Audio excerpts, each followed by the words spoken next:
Hello everyone, and welcome back to Bear Studio. I hope you're all having a wonderful day. For months, one kit has been missing from our collection of the original 1980s No Grade. After restoring the RX-78, Char Zaku, the Goof, and even the original weapon set, there was still one empty spot. Today, we're finally filling it. At first glance, this kit looks identical to Char Zaku. Inside the box are the same two runners and a small instruction manual. The biggest difference is the missing commander's antenna, making this the standard mass-produced Zaku. But what really made this kit feel unfinished happened in our previous project. While building the original weapon set, we found several accessories that were clearly meant for this Zaku, except we didn't actually own the kit at the time. Ever since then, that project has felt incomplete. Today that changes. Our goal is to bring this 45-year-old Zaku up to date, complete the original lineup, and see just how much potential is still hidden inside one of Gunpla's earliest kits. I am glad that this kit came along sooner than later.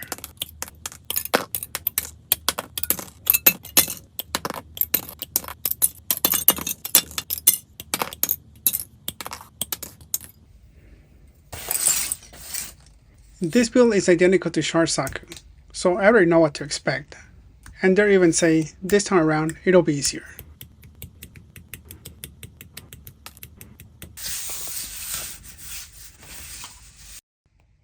As tempting as it is, I won't be doing any type of heavy customization. The goal here is to erase the seams, even out the edges, and paint it. As any kit, we'll need to get the parts ready, remove all of the nuff marks, do some light sanding on some of the edges, and before gluing any of the pieces, I like putting the kit together, just to see we got everything.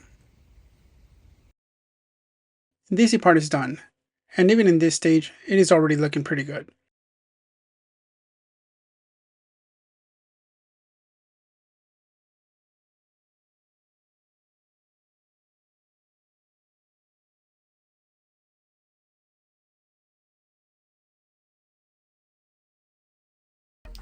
This time around, I'll be focusing on gluing certain pieces first. This way, I can get them fully ready before attaching the rest over them.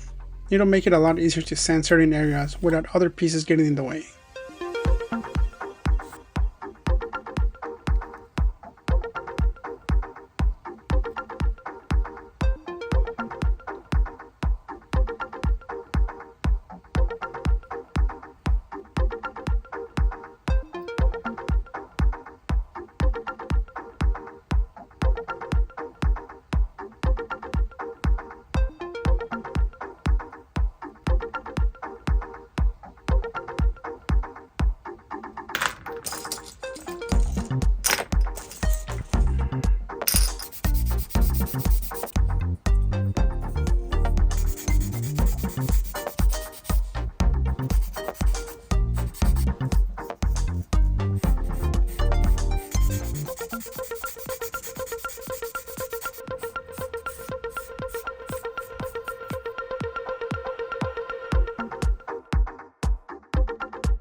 That wasn't too bad. We are definitely making progress. These pieces are ready to be primed. I'm using Surfacer 1200 on these parts. It's been my go-to surfacer from the beginning, and so far I've been pretty happy with it. The light gray works well with most colors that are applied over it, fills most small scratches, and has a smooth finish. Also, I have Gaia's Evo surfacers, but I haven't tried out those yet. Maybe on the next one I'll give it a try, especially the color ones. I've been curious about those. Also, I think they are somewhat of a higher quality.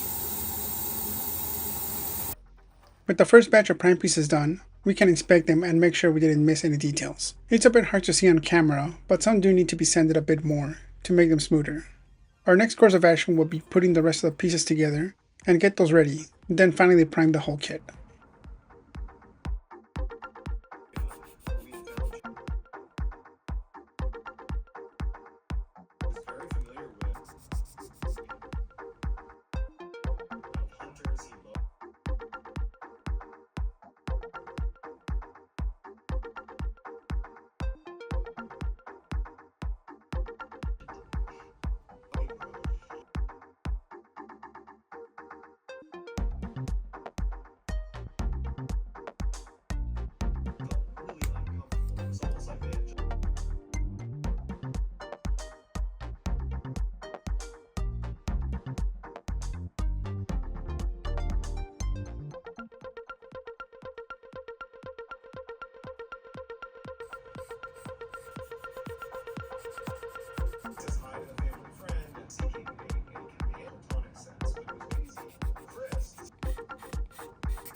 Our sanding days are over. Honestly, that is my least favorite part, but it is essential. Shogunai. It is what it is. I should invest in an electric sander. That would make things a lot easier. It is time to fully prime this Zaku, and hope it turns out well. Again, we'll be using Surfacer 1200 for this.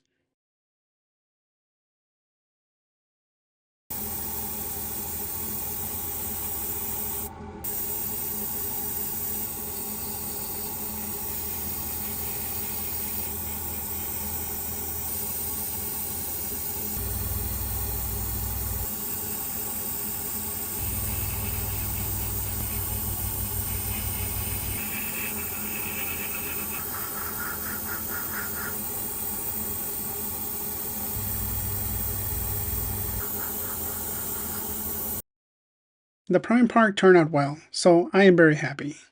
This means we can continue moving forward. A lot of the small scratches got filled in, the surface came out smooth, and the seams have disappeared. There will always be some small things here and there that I'm sure will become visible later, but for now, we're good.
For the most part, all our paint lines seem to be pretty clean. Some areas will need to be touched up by hand, like the back of the feet here that I've already masked off. Cleanup will also need to be done inside the visor to make those areas sharp. The mono eye will be painted by hand as well. When it comes to small areas that need very fine details, I do prefer this method, and also the paint blends in quite well after it dries, so it is really not noticeable.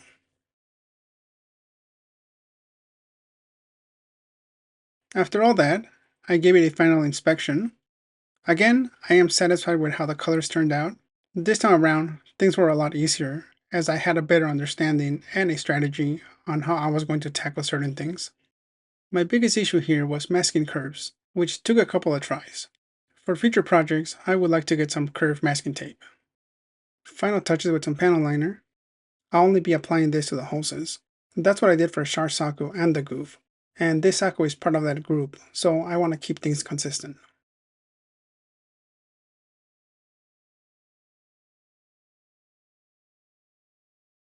After this matte coat is applied, we can finally assemble the kit. This last step is always a bit scary as it can easily be messed up if not done properly. My method is to start off by applying small mist layers, letting those dry in between before the next one, each time heavier than the last. With everything cured, we are at the finish line. The matte coat appears to evenly cover all areas. For the scope of the rifle, using a toothpick, I'll add a drop of red enamel on each side. Nothing too fancy.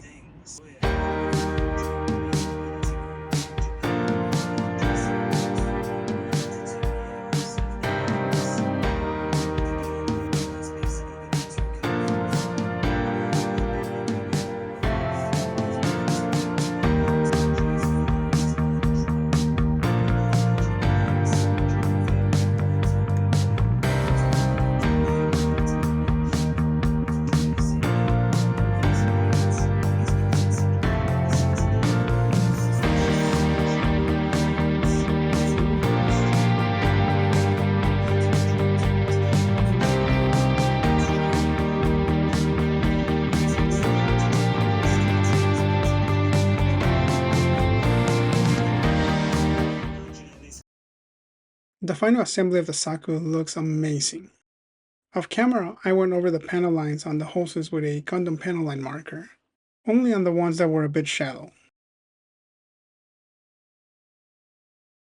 With this, it is time to wrap things up and bring it all together.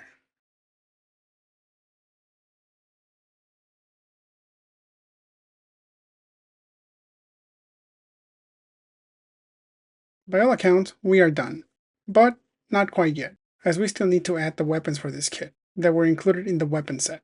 The missile pods, which I painted in a darker military green, one for each leg. The missiles will be inserted into the missile pods, 3 on each side.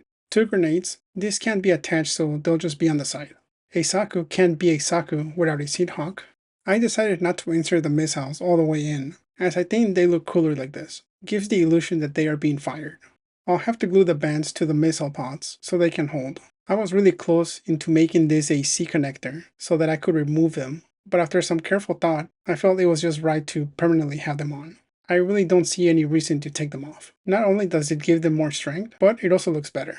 With the heat hawk in hand and the grenades, we can now call this completely finished. The missing piece is finally in place. And this was such a fun project.